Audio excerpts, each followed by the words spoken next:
70% जनता इस देश की सरकार के भीख पे जिंदा है। वहाँ का भगवान, वहाँ का राम कैसे पकवान खा सकता है? वो आप लोग कहाँ थे आपके पूर्वज? वो है ऐसे महाराजाओं पे। छत्रपति शिवाजी महाराज रोते होंगे ऊपर, जब उनको पता होगा कि इतने कुपूत पैदा हुए उनके उसी वंशज जो आज उस पार्टी की पालकियां उठा रहे हैं, जो पार्टी छत्रपति शिवाजी महाराज के विचारों को रोज रोनते हैं। मेरा आह्वान है बीजेपी के किसी भी प्रवक्ता को, किसी भी मंत्री को, मोदी जी ने एक बात कही, आप में से हर एक को लखपति बना दिया, हर एक के ऊपर 1.25 लाख कर्जा है। डिपार्टमेंट कहता है पानी गंदा है, तो जरा योगी आदित्यनाथ रोज वही पानी से नहाए और वही पानी पिए। भारी तादाद में मौतें हुई और 15,000 से ज्यादा लोग मिसिंग है। आज कुंभ होके 1 महीना हो गया, कोई किसी का पता नहीं। बोलते गंगा में बह गए होंगे। कि जो भी नेता आता है यहाँ पे दीक्षा भूमि पर, उसके बाद फिर से एक बार धोना चाहिए इसको, क्योंकि ये अम्बेडकर जी को बेचते हैं, ये हमारे बाप को बेचते हैं। अधिकार इनको किसने दिया? आदरणीय मंच और इस मुर्दों के देश में कुछ जिंदा श्रोता मेरे सामने बैठे हैं। मैं साष्टांग दंडवत करके उनको नमन करता हूँ। आज ये कुंभ है मेरे लिए, ये वो पवित्र भूमि है जिस भूमि को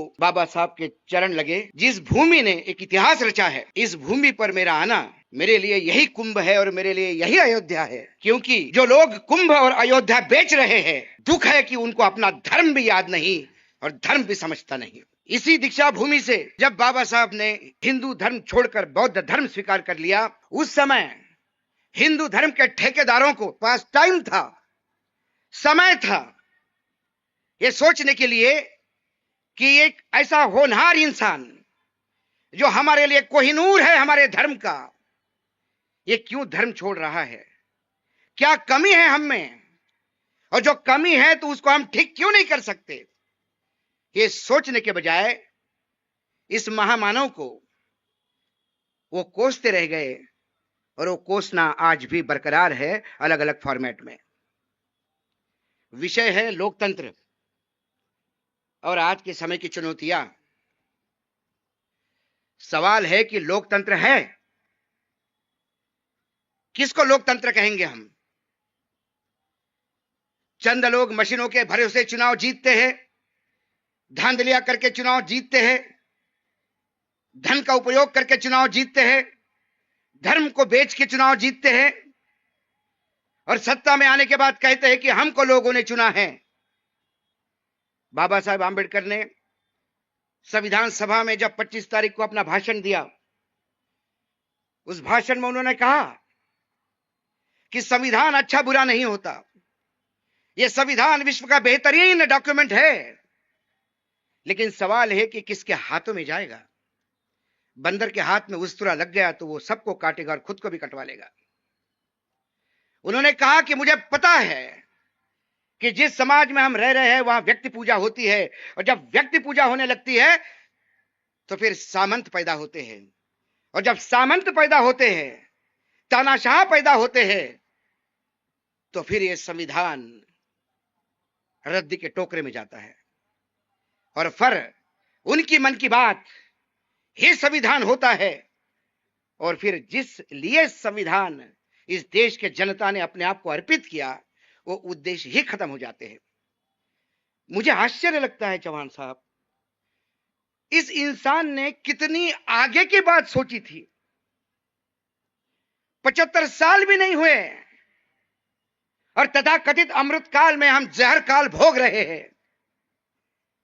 जब लोग कहते हैं कि 2014 से आजादी मिली, तो घिन आती है, शर्म आती है अपने आप पे। जो हमारे पुरखों ने आजादी के लिए अपने आप की शहादत दी, ये लोग थूक रहे हैं उस शहादत पे और हम सुन रहे हैं।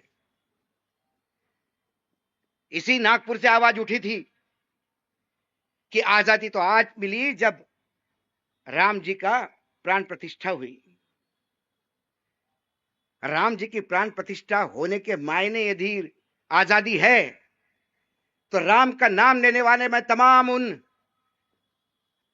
लोगों को पूछता हूं, राम को समझे क्या आप? राम का नाम लेने के पहले राम को समझिए, राम को जानिए, क्योंकि राम ये पूजा की वस्तु नहीं, राम मंदिर के मूर्ति में नहीं, राम अपने जीवन में उतारने के लिए है। लेकिन आपने क्या किया? राम का धंधा बना दिया। जब राम को बेचोगे तो राम वहां होगा कहां?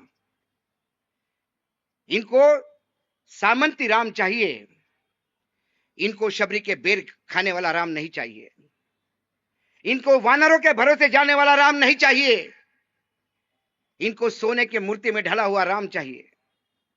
राम का सूर्य तिलक होगा, राम को 56 भोग देके जाएंगे। जिस देश में 85 करोड़ लोग या 81 करोड़ लोग, जो आंकड़ा प्रधानमंत्री बताते हैं, जिस देश की लोक संख्या का 70% रात को भूखा सोता है, यदि सरकार ने अनाज नहीं दिया, 70% जनता इस देश की सरकार के भीख पे जिंदा है, वहां का भगवान, वहां का राम कैसे पकवान खा सकता है, वो प्रसाद कैसा ग्रहण करेगा? यह सवाल है आज मेरा उन तमाम हिंदुओं को। मैं भी हिंदू हूं, लेकिन सवाल है हिंदुत्व कौन सा? कौन सा हिंदुत्व आप जबरन थोपे जा रहे हैं हम पे? ये राम के जुलूस में तलवारें नाचती है, ये राम है? अरे राम ने तो रावण पे भी जब चढ़ाई की तो युद्ध के पहले अंगद को भेजा, जा दूत बन के जा, शांति दूत बन के जा, समझा उस अहंकारी को, युद्ध ना कर, सीता को वापस कर। उस राम के अनुयायी राम जन्म के दिन तलवारें लेके प्रदर्शन करते हैं, और इस देश में तलवारों का प्रदर्शन करते हुए, नाचते हुए, गंदी गंदी गालियां देते हुए जुलूस निकलते हैं, और सरकार उसको प्रोटेक्शन देती है, ऊपर से फूल बरसाती है। और मुस्लिम समाज के कुछ लोग मात्र वक्फ बिल पसंद नहीं, इसलिए काली पट्टी बांध के नमाज पढ़ते हैं, तो उनको नोटिस इशू होते हैं और 2 लाख रुपए का सिक्योरिटी बॉन्ड भरना पड़ता है। आप ही के उत्तर प्रदेश में हुआ है चौहान साहब। क्या यह लोकतंत्र है? एक दलित सांसद कुछ बात, ऐतिहासिक तथ्य रखता है पार्लियामेंट के पटल पर, और एक समाज के लोग उसके घर पे हमला बोलते हैं हजारों के तादाद में, पुलिस मूक दर्शक बनी रहती है, क्योंकि वहां ठाकुरों का राज है। जिस प्रदेश का मुख्यमंत्री ये कहता हो कि मैं ठाकुर हूं, मुझे गर्व है, प्रजातंत्र तो उसी दिन, लोकतंत्र तो उसी दिन मर गया। सामंती शाही आई है, तानाशाही आई है। पहले तो हम कहते थे कि 2014 के बाद लोकतंत्र के मुखौटे पे तानाशाह है, अब तो तानाशाह बदतमीजी से अपना शरीर दिखा रहा है और बदतमीजी से बोलता है, हां मैं तानाशाह हूं, तुमको जो करना सो कर लो। और हम ये सब ढूंढ रहे हैं। आज का दिन यदि सही मायने में, तो हम सबको इस महामानव के चरणों में माफी मांगनी चाहिए कि उन्होंने जो परिकल्पना की थी लोकतंत्र की, उन्होंने जिस संविधान की स्थापना की थी, आज वो संविधान पैरों के नीचे लगातार उसकी धज्जियां उड़ रही है, और हम लोग आज आंबेडकर जी को नमन कर रहे हैं। नमन नहीं, हमें माफी मांगनी चाहिए। बाबा साहब, मैं माफी मांगता हूं आपसे कि हम इतने नाकारा हो गए कि आपने दिया हुआ संविधान भी नहीं संभाल पाए, और आपने दिया हुआ मतदान का अधिकार हमने बेच दिया और तानाशाहों को सत्ता दे दी। संविधान बदलने की बात करते हैं, ये संविधान बदलेंगे? आपके मुख्यमंत्री देवेंद्र फडणवीस चुनाव के बाद बोलते हैं कि विपक्ष झूठी अफवाह फैला रहे थे। कौन अफवाह फैला रहा था झूठी? कौन है हेगड़े? क्या भाजपा ने उसको पार्टी से बाहर निकाल दिया? कौन है लल्लन सिंह? क्या उसको पार्टी ने बाहर निकाल दिया? कौन है मिर्जा, ज्योति मिर्जा? क्या पार्टी ने उसको बाहर निकाल दिया? और एक तो बहुत बड़ा नाम है, और वो सज्जन विवेक दुबराय, ये प्रधानमंत्री के आर्थिक सलाहकार समिति के अध्यक्ष है, जो प्रधानमंत्री के बताते हैं कि देश की आर्थिक नीति कैसी होनी चाहिए। ये अपने देश के प्रमुख एक संस्था है, उसके अध्यक्ष है। 2017 में उनको अध्यक्ष बनाया गया, आज भी उसी जगह पे विराजमान हैं। वो 26 जनवरी के पहले एक अंग्रेजी अखबार में 8 कॉलम में एक आर्टिकल लिखते हैं और बोलते हैं कि अब संविधान में संशोधन की जगह नहीं, ये संविधान कूड़ादान हो गया है, ये ब्रिटिश कॉलोनियल का है, ये एब्सोलेट हो गया है, इसको पूर्ण रूप से फेंक के नया संविधान बनाना होगा। We will have to revisit the drawing board. हमें फिर से एक बार वापस जाके संविधान लिखना होगा। क्या समझता है ये इंसान इसके बाप का देश है कि चंद टुकड़ों पे पलने वाले ये लोग ये संविधान को गाली देंगे?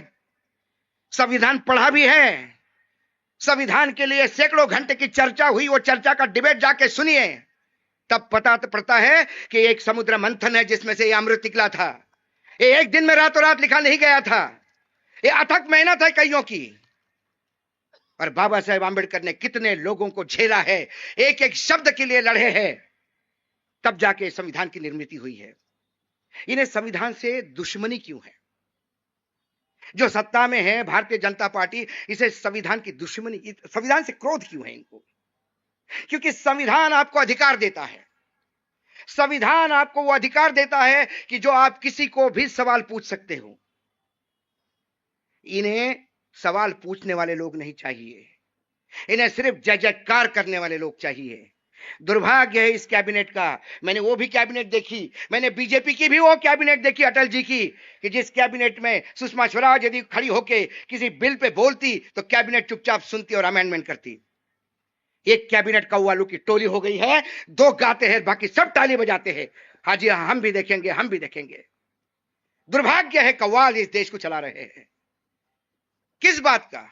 मेरा आह्वान है बीजेपी के किसी भी प्रवक्ता को, किसी भी मंत्री को, आंकड़े सरकारी होंगे, चौहान साहब आप तो पढ़ाते हैं लोगों को, आंकड़े इसी सरकार के होंगे, ये मुझे सिर्फ बता दे 2014 से 2025 तक क्या उपलब्धि है देश की।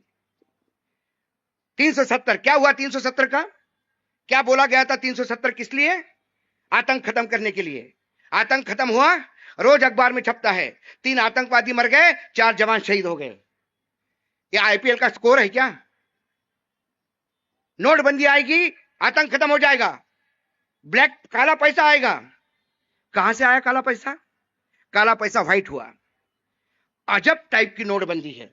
मैं भी इकोनॉमिक्स का छात्र हूं। डिमोनेटाइजेशन उसको कहते हैं कि बड़े नोट रद्द करके छोटे नोटों के भरोसे चले ताकि काला पैसा बाहर आए। ये कौन सा डिमोनेटाइजेशन है भाई?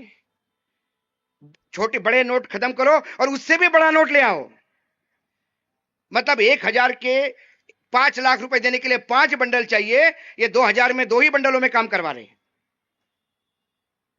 भ्रष्टाचार खत्म हो जाएगा काला पैसा आने के बाद। उसके बाद तुरंत चुनाव हुआ, चुनाव में इलेक्शन कमीशन ने पहले ही चुनाव में नोटबंदी के बाद जो आया 110 करोड़ रुपए कैश पकड़ा। कहां से आया पैसा? ये कहां गया? इस सरकार की एक आदत है, जब इनको सवाल पूछो तो दूसरी कहानी बताना शुरू करते हैं, और फिर कुछ नहीं हुआ तो जवाहरलाल नेहरू और इमरजेंसी तो ही आपातकाल आपने किया। अब उसमें भी खत्म नहीं हुआ तो औरंगजेब आने लगे, बाबर आने लगे, अब तो ये समुद्र मंथन पे भी जाने लगे, ब्रह्म की उत्पत्ति भी बताने लगे, क्योंकि इनके पास, जिनके पास वर्तमान में कुछ बताने के लिए नहीं होता, जिसके पास भविष्य का प्लान नहीं होता, वो हमेशा अतीत के भरोसे रहता है। अरे अतीत तो सिखाता है आपको, अतीत पूजने का होता है, अतीत बताने का नहीं होता। आपका क्या है? आपने 2014 के बाद क्या हो करके लाया, ये बताएं देश को। 2014 के बाद देश में बना है तो 205 लाख करोड़ का कर्जा, 54 लाख से 205 लाख करोड़ का कर्जा। मोदी जी ने एक बात कही, आप में से हर एक को लखपति बना दिया, हर एक के ऊपर 1.25 लाख कर्जा है, सब आप लखपति हो गए। आपको भिखारी बना दिया 5 किलो अनाज पे, किसानों को भिखारी बना दिया 6000 रुपए साल पे, महिलाओं को भिखारी बना दिया 1500 रुपए पे। क्यों चाहिए? इस देश की महिला इतने कर्तृत्वहीन है कि तुम 1500 रुपए दोगे? क्यों चाहिए 1500 रुपए? उन्हें इस लायक बनाओ कि वो तुम्हें 1500 रुपए दे, लेकिन उस लायक बनाने के लिए तुम में कुछ औकात होनी चाहिए। सुबह से शाम तक ऑटो रिक्शा सरकार चलाते हैं, तेरे 2%, मेरे 2%, तेरे 2%, 6% हो गए, और 2% दिल्ली वाले के, ऑटो चलाने वाले के, क्योंकि सरकार तो दिल्ली से चल रही है। लोकतंत्र कहां है? कौन सा लोकतंत्र? शिक्षा को लेके सबसे पहले यदि मैं नमन करता हूं, आज मैं पढ़ लिखा पाया हूं तो इस इंसान के वजह से, आज मैं यहां खड़ा होकर बोल रहा हूं तो इस इंसान के वजह से, और आप सुन रहे हैं तो इस इंसान के वजह से। आज महाराष्ट्र सरकार में आपको पता नहीं होगा, सारे के सारे सरकारी स्कूल आउटसोर्सिंग कर दिए हैं। जो सरकार बच्चों को पढ़ा भी नहीं सकती, ऐसे नाकरा सरकार के हम जय जयकार करते, ये हमारा दुर्भाग्य है। ये हमारी नपुंसकता है कि जो हम इनको झेल रहे हैं। और ये सब करते हुए हम नमन करते हैं। किस मुंह से हम फूल चढ़ाते हैं? क्या हम उस लायक है कि इस महामानव के चरणों में फूल भी चढ़ाएं? मत बनाइए जयंतियां, मत चढ़ाइए फूल। आंबेडकर जी का सपना साकार करने का प्रयास भी करोगे तो बाबा साहब ऊपर से हंस के लगेगा कि नहीं, जिंदा है, अभी जिंदा कौम है इस देश में, सब मरे नहीं हैं। यहां स्कूलों में टीचर नहीं है। वहां अमरावती के पास जो आदिवासी क्षेत्र है वहां आज भी डॉक्टर नहीं है। आपके लखनऊ में एक दीवार गिरने के एक युवक जख्मी हो जाता है तो साइकिल पे एक छोटा बच्चा उसको वो हाथ गाड़े पे ठेलते हुए लेके जाता है। आज जिस देश में, आज इस महाराष्ट्र में, बहुत महाराष्ट्र बड़ा है ना, इस महाराष्ट्र में एम्बुलेंस से ज्यादा एम्बुलेंस चलती है। दो बांबू के बीच में साड़ी बांध के महिला को लिया जाता है, किलोमीटर दूर चली जाती है। ये प्रगति है आपकी? मंगलयान, महाकाल लोक, विश्व कौन सा कॉरिडोर, इतना मंत्री, इतना टूरिस्ट आया, 5 करोड़ लोगों ने कितनी 26 करोड़ लोगों ने डुबकी लगाई, 65 करोड़ लोगों ने डुबकी लगाई। हमने कहा भाई रेलवे कहती है 5 करोड़ लोगों को लेके गए, अब 65 में से 5 तो 60 करोड़ लोग रोड से आए होंगे। अब 1 महीने में 60 करोड़ लोग लगातार गाड़ियों से भी आओगे तो वो गाड़ियां बांग्लादेश क्रॉस करके जापान तक जाएगी। कौन सा गणित इस बाबा के पास है? 65 करोड़ लोग। डिपार्टमेंट कहता है पानी गंदा है, ये कहते हैं पानी अच्छा है। तो जरा योगी आदित्यनाथ रोज वही पानी से नहाए और वही पानी पिए। आपको काहे बिस्लेरी लगती है भैया? पियो गंगा का पानी। जो गंगा में डुबकी नहीं लगाएगा वो धर्मद्रोही है, ये बाबा बोलता है। वो जो पर्ची निकालता है, ये कुपड़ों की जमात है, गोबर भरा हुआ है दिमाग में। हमने नहीं डुबकी लगाई तो हम धर्मद्रोही हो गए। अरे धर्म की व्याख्या तू ही कर, चल तू ही बता धर्म क्या है। और सबसे दुख वाली बात है कि जो गरीब आस्था के नाम पे वहां गए, इनके भुलावे में गए, इनके विज्ञापन में गए, भारी तादाद में मौतें हुई है। और जब मरे तो ये कहते कि अरे गंगा किनारे मरे, मोक्ष मिल गया। अरे भाई, ये जो जितने भी मोक्ष बोलने वाले साधु संत है, पिठेश्वर है, अरे इनकी मेरी रिक्वेस्ट है, तुम भी मोक्ष के लिए तड़प रहे हो, हमको बोलो, हम हमारे पैरों के नीचे मोक्ष देते हैं। बताओ कौन सा गंगा का किनारा चाहिए? शर्म नहीं आती? बच्चे मर गए, मरने के बाद 8 घंटे तक इस मुख्यमंत्री को मालूम नहीं लोग मर गए। लोग लाशें ढो रहे थे और एक गुलाब पुष्प फेंक रहे थे हेलीकॉप्टर से। प्रधानमंत्री ने ट्वीट करके बोला मरने वालों के साथ मेरी संवेदना। तब इन्होंने कहा कि हाँ कुछ लोग मरे हैं, 30 लोग मरे हैं। और 30 का लिस्ट अभी तक नहीं आई। 25 लाख रुपए मुआवजा बोला, एक को नहीं मिला। और 15,000 से ज्यादा लोग मिसिंग है, रिकॉर्ड में है। आज कुंभ होके 1 महीना हो गया, कोई किसी का पता नहीं। बोलते गंगा में बह गए होंगे। वहां के कुछ अधिकारियों ने जो मुझे बताया कि लाशें कैसे डिस्पोज हो गई, रोंगटे खड़े हो जाते हैं। ये धर्म के नाम पे बेचते हुए लोग जब देखता हूं मैं, भगवा पहन के, रावण ने भी भगवा पहन के सीता का हरण किया था, और ये भगवा पहन के लोकतंत्र का हरण कर रहे हैं। ऐसे रावण को जगह दिखाने की जरूरत है। आज हम इसलिए नहीं आए कि हम वंदन करने आए हैं, आज इसलिए आए कि हम, जैसा चौहान साहब ने बोला, हम बहुत छोटे रोल में हैं। हम जागरण करने का प्रयास करते हैं। हम इस जनता को, आपको, आपकी ताकत दिखाने का प्रयास करते हैं। आप अपनी ताकत को समझिए। 30 सेकंड मिलते हैं बटन दबाने के लिए। हम, मेरे माया गावचा है तो आपने समानतला हुए, तस ऐसा कर करके हम इनको चुनाव जीतते देते रहे। और ये लगातार 5 साल के लिए कुंडली, नाग जैसी कुंडली बना के इस प्रजातंत्र और लोकतंत्र को लगातार डसते हैं। और हम देख रहे हैं 350 करोड़ का खर्चा हमारे यहां 3,200 करोड़ में हो गया। 70,000 करोड़ का गबन करने वाला उप मुख्यमंत्री बन गया। जो जेल में था वो मंत्री बन गया। वो कभी कि मुझे उसका इंदौरी का शेर आ जाता है कि एक हादसा बाजार में हो गया, जो नहीं हुआ वो अखबार में छप गया। कद्र करो चोर उचक्के बदमाशों की कि पता नहीं कौन कब की सरकार में आ जाएगा। ये हाल है इस देश के। इसलिए मैं कहता हूं, जब लोग कहते कि लोकतंत्र, तो मैं हंसता हूं। कहां है लोकतंत्र? बोलने पे पाबंदी है। लोकतंत्र पे अभी हाल ही में मैं कुछ आर्टिकल पढ़ रहा था, तो मनु शर्मा एक बहुत बड़े साहित्यिक हो गए हैं। आपातकाल के जमाने उन्होंने कुछ पंक्तियां लिखी थी और फिर उनको अंडरग्राउंड होना पड़ा था। जब वो पंक्तियां मेरे पास आई, तो पंक्तियां पढ़ने के बाद मुझे लगा कि वर्तमान में तो वही है। अब लोकतंत्र बोलते ना, कहां है? उन्होंने यही कहा, शोर मत मचाइए, चुपचाप बगल से गुजर जाइए, यह मत देखिए कि यहां क्या हो रहा है। शोर मत मचाइए, चुपचाप बगल से गुजर जाइए, यह मत देखिए कि यहां क्या हो रहा है। ये अस्पताल का इमरजेंसी वार्ड है, यहां प्रजातंत्र सो रहा है। आज भी प्रजातंत्र सो रहा है। संविधान, किस बात का संविधान? जब आदरणीय प्रधानमंत्री ने दूसरी बार आके सेंट्रल हॉल में संविधान के सामने पहली बार आए, तो पार्लियामेंट को उन्होंने साष्टांग दंडवत कर दिया था। वो ये बताने के लिए कि ये बिल्डिंग अब कुछ दिनों की है। बाद में समझ में आया, जब उन्होंने संविधान को नतमस्तक किया, तो उसके मायने ये थे कि बहुत रह लिए बाहर, अब अंदर चले जाओ, अब देश में चलाऊंगा। संविधान है कहां? कौन सा संविधान?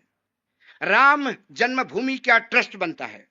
ध्यान से सुनिएगा, उस ट्रस्ट के रूल में यह लिखा है कि वहां का कलेक्टर पदेन मेंबर होगा, एक्स ऑफिसियो। यदि वो हिंदू धर्म से नहीं होगा, तो उसके नीचे वाला अधिकारी मेंबर होगा। यदि नीचे वाला भी हिंदू नहीं होगा, तो उसके नीचे वाला हिंदू होगा। राम जन्मभूमि पर हिंदू ही होना चाहिए, ठीक है, आपकी इच्छा। फिर वक्फ बोर्ड पे आपको हिंदू क्यों चाहिए? और उससे भी ज्यादा बुद्ध गया में जो संघर्ष चल रहा है, वो बुद्ध की भूमि है, वहां एक कमिटी है, वहां आधे मेंबर हिंदू क्यों चाहिए? किस लिए चाहिए? वहां आंदोलन चल रहा है, इनके कान पे जू नहीं रेंगती। एक दलित नेता, विरोधी पक्ष नेता है मध्य प्रदेश में, वो एक मंदिर में जाता है, तो बीजेपी के नेता उस मंदिर को गंगा जल से धोते हैं, बोले पवित्र हो गया। मैं तो आह्वान करता हूं कि जो भी नेता आता है यहां पे दीक्षा भूमि पर श्रद्धांजलि देने, उसके बाद फिर से एक बार धोना चाहिए इसको, क्योंकि ये अंबेडकर जी को बेचते हैं, ये हमारे बाप को बेचते हैं। अधिकार इनको किसने दिया? अंबेडकर चाहिए तो समग्र ले लीजिए, टुकड़ों में अंबेडकर नहीं मिलता। अंबेडकर जी चाहिए तो वो अंबेडकर भी ले लीजिए जो बोलता है मैं ब्रह्मा विष्णु महेश को नहीं मानूंगा, मैं किसी भगवान के अवतार को नहीं मानूंगा। और वो अंबेडकर चाहिए कि आपको ये पूछो पहले, ये कोई बकरा नहीं है कि 2 नली और गुर्दा दे दे, ये बाप है हम पूरे देश का।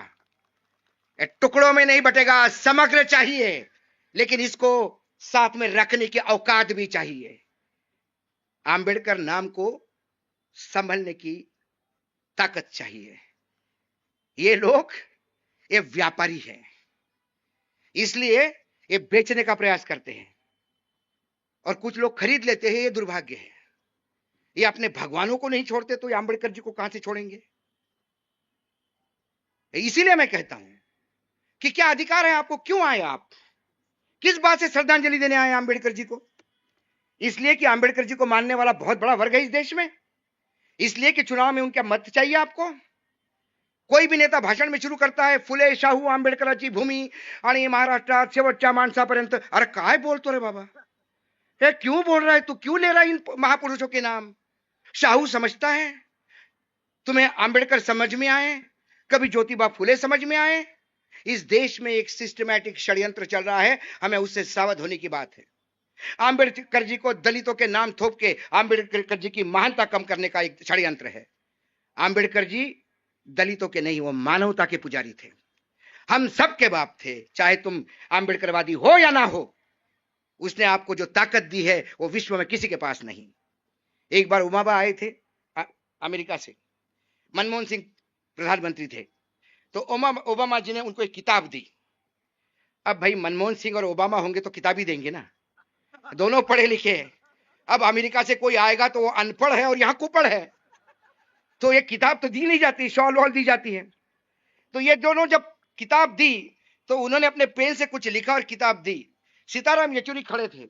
सीताराम येचुरी ने कहा, वो किताब ली मनमोहन जी के हाथ से, उसमें लिखा था from the oldest democracy to the biggest democracy. Sitaram Yechury ने कहा, excuse me mister prime minister president, I think you are wrong. It is not only the largest democracy, it is also the oldest democracy. तो बोला how come, या ऐसा कैसा? बोला हमारे देश में महिलाओं को जब अधिकार मिला मतदान का, उससे 12 साल बाद अमेरिका ने दिया। तो ओल्डेस्ट डेमोक्रेसी हम हैं। Don't define democracy according to you what you think so. और उन्होंने कहा कि yes I correct myself. ये क्यों हुआ? हम सबसे पुरानी लोकतंत्र क्यों बने? हम सबसे बड़ा लोकतंत्र क्यों बने? लेकिन जो डर था बाबा साहब को, उस डर को हम साकार होने दे रहे हैं। हमारा दायित्व था कि बाबा साहब ने जो डर उनके मन में था, हमको सामने आके कहना था कि बाबा साहब आपने हमारे लिए इतना किया, हम क्या आपके लिए इतना नहीं कर सकते? कि जो आपको डर है वो हम होने नहीं देंगे। लेकिन दुर्भाग्य है अब वही हो रहा है। यहां पे सब कुछ मोदी है। मुझे मतलब जैसा कि मैंने कहा कि इनको सिर्फ दलितों का नेता बोल के लोग महिमा मंडित करते हैं, इनका बाबा साहब का बेसिकली आप खच्चीकरण कर रहे हैं। विश्व में ऐसा इकोनॉमिस्ट नहीं पैदा हुआ जो बाबा साहब की बराबरी आज भी कर ले। जितने इकोनॉमी में जितने लोग नोबेल पारितोषिक लेते हैं, वो सबके कलेक्शन में बाबा साहब की किताबें हैं और उसको पढ़ते हैं। बाबा साहब जैसा इकोनॉमिस्ट इस विश्व में आज भी नहीं पैदा हुआ, लेकिन वो किसी को नहीं बताया जाता है। अभी सातारा के महाराज आए थे, मैं 11 तारीख को ज्योतिबा फुले जयंती थी तो पुणे में ऐसे ही भाषण था। वो आए और उन्होंने कहा कि ज्योतिबा फुले सब ठीक है, उन्होंने छत्रपति शिवाजी महाराज का ही अनुकरण किया और स्कूल पहला जो महिला का स्कूल है वो हमारे परिवार ने शुरू किया था, इन्होंने नहीं शुरू किया था। ये किस बात की बात है? आपको ज्योतिबा फुले का अब खच्चीकरण करना है। तब मैंने भाषण में कहा, मैंने उदयराजे को मैं एक बात पूछता हूं, माना कि छत्रपति शिवाजी महाराज को ही पूरा कॉपी किया फुले ने, छत्रपति शिवाजी महाराज के विचार ही फुले सामने लेके आए। अरे आप तो उनका खून थे, आप इतने दिन कहां गायब थे? क्यों महात्मा ज्योतिबा फुले को यह काम करना पड़ा जो तुमको करना था? अरे छत्रपति शिवाजी महाराज के वंशजों, अरे उनका नाम तो आगे करते, उनके दिए हुए काम तो आगे करते, उनकी विचारधारा को तो आगे करते। आप तो उस पार्टी के सांसद है जो पार्टी गाली देती है किसानों को। 700 मर गए तो मेरे लिए मर गए क्या प्रधानमंत्री कहते हैं? और छत्रपति शिवाजी महाराज के पत्र है अपने सूबेदारों को, जब अकाल पड़ा तो किसानों के लिए क्या क्या करना चाहिए। और इतना ही आपको छत्रपति शिवाजी महाराज के प्रति प्रेम था तो फिर आप क्या कर रहे थे? छत्रपति शिवाजी महाराज की समाधि कहां थी आपको पता नहीं था? महात्मा ज्योतिबा फुले को जाके समाधि का रिस्टोरेशन करना पड़ा, समाधि को दुनिया के सामने लाना पड़ा, समाधि के वहां पूरी साफ सफाई करके एक नया रूप देना पड़ा। तो आप लोग कहां थे? कहां थे आपके पूर्वज? थू है ऐसे महाराजाओं पे। छत्रपति शिवाजी महाराज रोते होंगे ऊपर जब उनको पता होगा कि इतने कुपूत पैदा हुए उनके उसी वंशज में, जो आज उस पार्टी की पालकियां उठा रहे हैं, जो पार्टी छत्रपति शिवाजी महाराज के विचारों को रोज रोनते हैं, रोज उसका खच्चीकरण करते हैं। ये छत्रपति शिवाजी महाराज का नहीं, ये ज्योतिबा फुले को नीचे दिखाने का प्रयास था। क्योंकि इनका दुर्भाग्य, इनके पास कोई महापुरुष है ही नहीं। अब इनको उधार का सिंदूर चाहिए, और उधार के सिंदूर के लिए पटेल साहब, हमारे पटेल साहब ने संघ पे बयान लगाया था, वो पटेल साहब इनके प्रिय हो गए। महात्मा गांधी हमारे, महात्मा गांधी की हत्या किसने की सारी दुनिया जानती है। फिर अब महात्मा गांधी हमारे, भगत सिंह हमारे, भगत सिंह घोर लेफ्टिस्ट थे, उनका कोई लेना देना नहीं था। आज भगत सिंह जिंदा होते तो इन्हीं पे बॉम्ब फेंकते, फिर से एक बार पार्लियामेंट में बंक फेंकते। लेकिन भगत सिंह अब इनके हो गए, ज्योतिबा फुले इनके हो गए, शाहू महाराज इनके हो गए, जो बड़े लोग हैं इनके हो गए, क्योंकि इनके पास अपना कुछ नहीं है। ये वो नागोबा है जो चींटियों के बिल में जाके बैठते हैं, आप बनाओ मैं आके बैठूंगा। इनसे हमको सावध रहना है। इनकी ना अपनी विरासत है, ना इनकी अपनी सरकारें हैं। या तो चुनाव में सरकार जीतते हैं, नहीं तो फिर खरीद के, डरा के, धमका के सरकार बना लेते हैं और बोलता है कि हमारे इतने राज्यों में सरकारें हैं।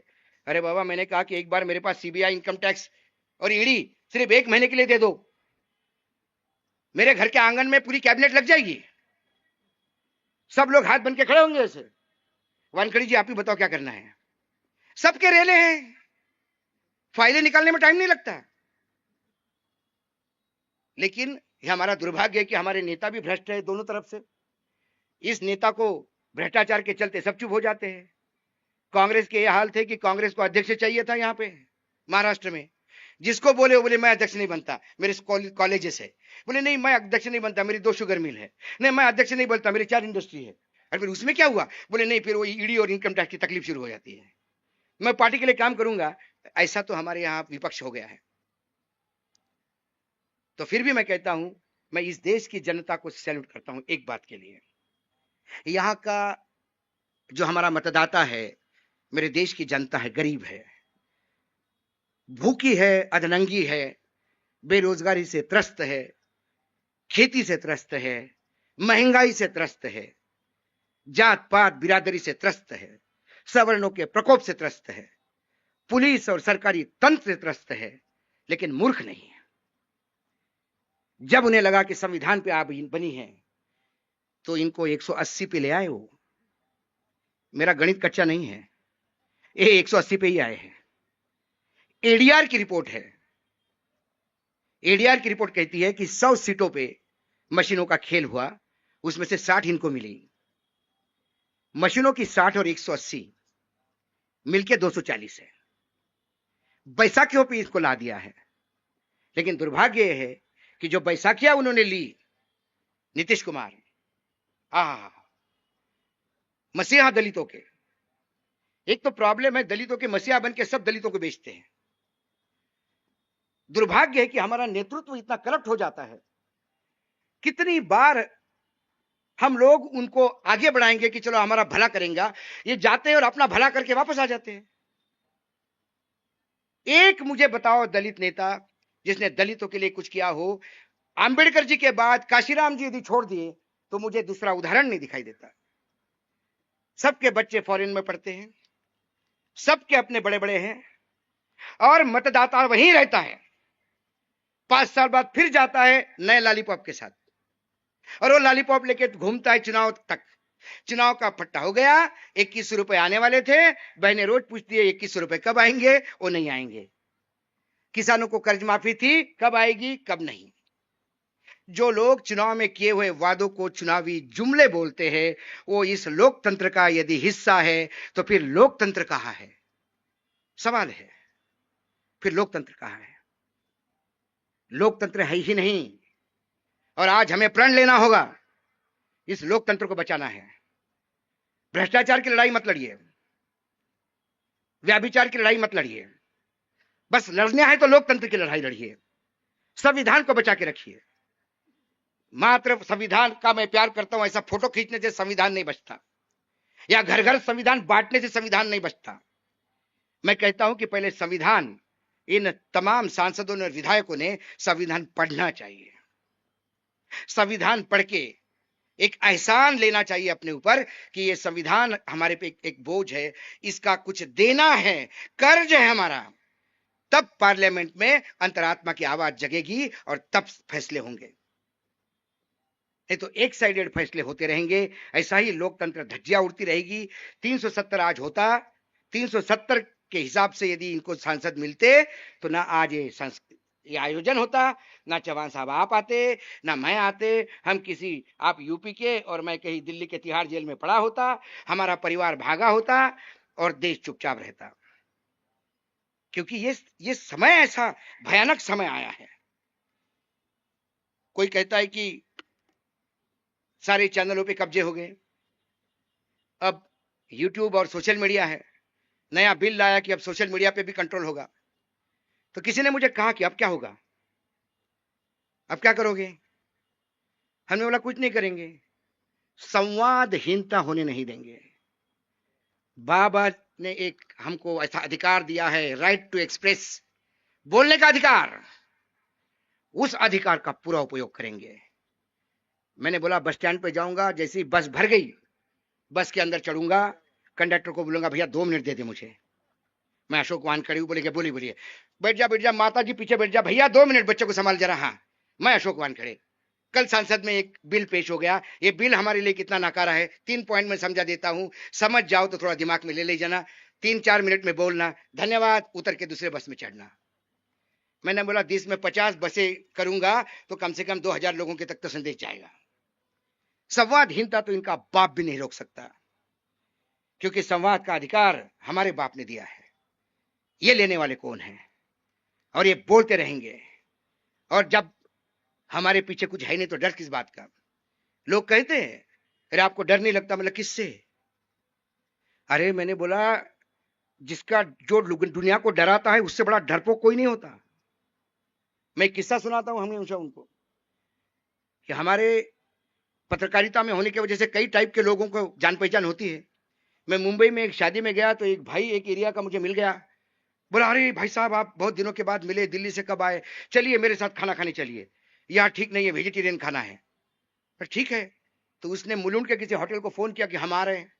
अब 4-5 गाड़ियां निकली, मैं बीच में बैठा हुआ, वहां बैठे भाई बैठे, साथ में 2 उनके असिस्टेंट बैठे, बाकी लोग सब बाहर होटल के इधर उधर देख रहे हैं, शांति बैठी। अब मैं पत्रकार भाइयों से क्या बात करूंगा कि आजकल रेट क्या चल रहा है घर खरीद करवाने के, मर्डर के रेट क्या चल रहे हैं, तो बात करूंगा नहीं। तो आप अच्छा दिल्ली में अच्छा कर रहे हैं, आपका नाम बहुत है भाई, बहुत लोग सुनते हैं आपको। मैंने हाँ हाँ हाँ हाँ, मैंने बोला खाना खाओ निकलूं। शांति, फिर बोलने में वो भी थक गया, सवाल क्या बोले मैं भी क्या बोलूं, सब चुपचाप हो गया था। रात को 1:30-2 बज गए थे, मेरे हाथ से चम्मच नीचे गिर गया, चम्मच नीचे गिर गया। उस स्मशान शांतता में चम्मच का आवाज टन करके सा आया। जैसे ही आवाज आया वो भाई इतने जोर से उठा, वो चेयर पीछे फिका गई। मुझे समझ में नहीं आया क्या हो गया। वो बाकी सब लोग इधर उधर देखने लगे, क्या हुआ क्या हुआ, कौन आया कौन आया। मैंने क्या हुआ, चम्मच गिर गया नीचे। अरे यार चम्मच गिराते हो यार तुम। बोला कैसा? मुझे लगा कि अटैक हो गया। जिसके नाम से लोग डरते हैं वो चम्मच से डरता है। तो आप इन लोगों से मत डरिए, ईडी सीबीआई इनकम टैक्स से मत डरिए ना, इनसे बड़े डरपोक लोग नहीं है कोई। अपने अंतरात्मा की आवाज पे काम करिए, अपने आप को इस महामानव के प्रति कुछ देना है, कर्जा समझ के दे दीजिए, क्योंकि हमने तो अपनी जिंदगी जी ली। जो बच्चे हैं जिनकी जिंदगी आने वाली है, ऐसा ना हो कि 10 साल बाद हो सकता है हम में से कई लोग नहीं रहेंगे। कोई शाश्वत नहीं है, एक ही सिर्फ है कि जो डायरेक्ट पैदा हुआ ऊपर से, नरेंद्र मोदी जी। वो कहते हैं कि मैं डायरेक्ट ही ऊपर आया। अविनाशी कहते हैं अपने आप को, शिव के अवतार है, तो उनका कुछ नहीं होना। हमारा तो सबको जाना है भैया, हम तो मृत्यु जन्म के फेरे में हैं। तो जब हम जाएं तो हमारे बच्चों ने और पोतों ने कम से कम ये बोलना चाहिए कि हमारे दादा ने कुछ तो प्रयास किया, नहीं तो देश पे 2000 करोड़ का कर्जा होगा, महंगाई इतनी होगी कि खाने को रोटी नहीं मिलेगी, और हमारे फोटो लगे होंगे तो सुबह उठ के पोता फोटो को जूता फेंक के मारेगा, बोलेगा ये कमीने थे, ये देखो इन्होंने देश की हालत कर दी, हम भोग रहे हैं। क्योंकि नरेंद्र मोदी जी ने 2023-24 में जो कर्जा लिया वो 50 साल का बॉन्ड है। 2074 में जो सरकार होगी वो पैसा भरेगा। समझ जाइए आप, 2074 में जो जिनके पोते होंगे वो क्या करेंगे। तो हमें यह देखना है कि हमें क्या चाहिए, हमारी प्रायोरिटी हम तय करें, हमारी प्रायोरिटी इनको तय करने का अधिकार ना दे, क्योंकि जब इनके हाथ में अधिकार जाता है तो इनकी प्रायोरिटी अडानी अंबानी होते हैं, हम नहीं होते। इनकी जब प्रायोरिटी होती है तो अमेरिकन सरकार होती है, भारत सरकार नहीं। अमेरिका के सामने नतमस्तक होके आते हैं और यहां आके हम पे गुर्राते हैं, शर्म आती है। गली के वो कुत्तों जैसी स्थिति हो गई है कि कार चलती सी भूखता है और कार रोकने के बाद भागता है। तो कृपा करके समय समझिए, बहुत संक्रमण का काल है, ग्रहण लग चुका है लोकतंत्र को। इस ग्रहण को दूर करना होगा। हमें जात पात से ऊपर उठना होगा। अरे सारी जिंदगी जिस आदमी ने लड़ी वही अब आ रहा है। आज जब हमारे नेता बोलते कि मैं तेली समाज का हूं, शर्म आती है। जब नेताओं को अपनी जात बतानी पड़ती है तो इसका मतलब बताओ क्या स्थिति हो गई होगी। क्योंकि अब एक एक वोट के लिए मारामारी है। आप कुछ करोगे नहीं तो पाओगे कहां से। जब बबूल के पेड़ लगाओगे तो आम कहां से खाओगे। ये सारी चीजें आपको देखनी है। आज इस भूमि पे आया हूं, अपने जीवन का सबसे सफलतम जगह मानता हूं। आज मैंने गंगा स्नान कर लिया, आज मेरा कुंभ हो गया। आज बाबा साहब के उस भूमि पर आज मुझे इस विदर्भ के छोटे गांव से आए हुए लड़के को बोलने का अधिकार मिला। ये मेरे पूर्वजों ने भी कभी सोचा नहीं था। आप लोगों ने सुना, आयोजकों ने मुझे बुलाया, इसके लिए धन्यवाद। यदि मेरी बात किसी को कड़वी लगी होगी तो गाली खाने के लिए मैं खड़ा हूं, और यदि अच्छी लगी होगी तो आयोजकों को धन्यवाद कीजिएगा। और यदि थोड़ा बहुत जोश आप में बचा होगा तो मेरे साथ 3 बार नारे लगाएगा, जय भीम, जय भीम, जय भीम। धन्यवाद। संविधान बच जाएगा।